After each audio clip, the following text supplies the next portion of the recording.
Hi, I'm Mimi Gonzalez, and you are watching Out at the Center. Let's do it. Let's do it. Take your time.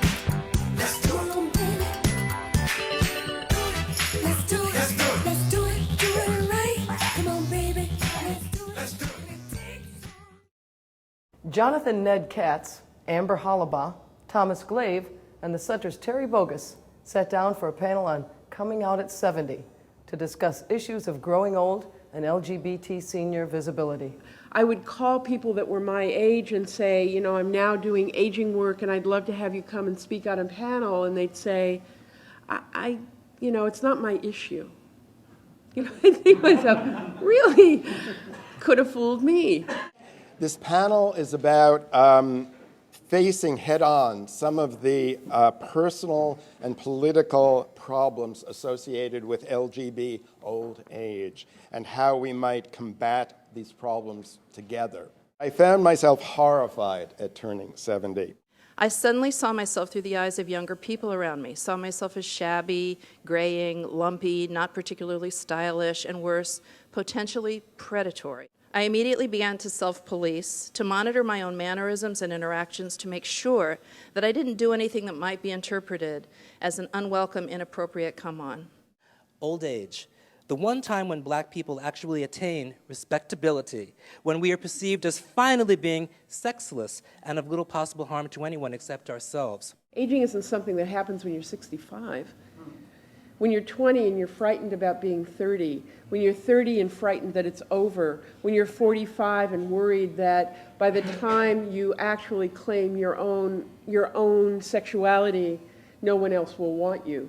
My realizing that at age 70, I'm not as often perceived as a sexual object by other gay men, and I can't so easily engage other gay men sexually, is profoundly unsettling. I did not have older femmes to come to and say, when the negligee doesn't look the same, what do I wear? What do I do? How low do I keep the lights?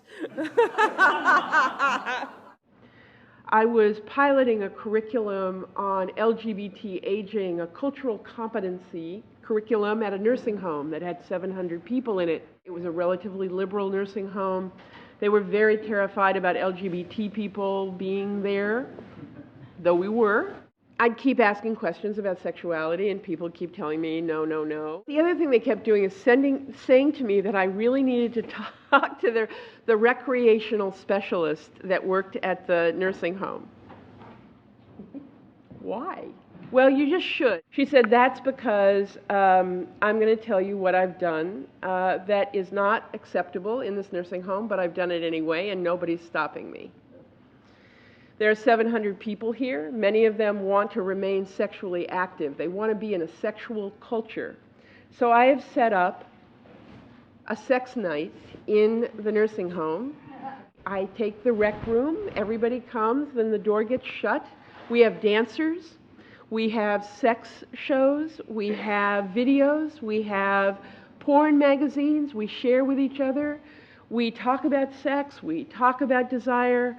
Some of the people there then partner with each other, though that's not a public thing, but we have an active sex culture because what I realized was that people wanted to be engaged in desire regardless of whether they were physically partnering with anybody or not. And I said, you are a hero. You are a hero. Where is the broader consideration for old folks in our movement? The movement as a whole is constructed for the young. Although I readily acknowledge this movement's sidelining, fetishizing, and general disregard for youth and young activists, we can also be guilty of overcorrecting that with a message to old people to get out of the road. How profoundly frightened all of us were in not just simply confronting our own aging, but confronting a movement which we had helped create and which we knew we were likely to be invited to leave. Talking to younger people, younger activists about why I do aging work is to say to them, I'm trying to create a movement, I'm trying to ask you to engage in creating a movement you will be welcome in. Because if you don't do the work of aging right now, you, like I now find, will have created a movement that will not welcome you when you're an older person. I also thought that many more people, myself included, would have long learned by now, learned at least from the AIDS epidemic, that this thing we call life really is phenomenal, supreme, and that we should consider ourselves lucky if we make it through life to become old queers. And that's all for this excerpt from Out at the Center. If you want to see the full show, check it out on our website at gaycenter.org/out.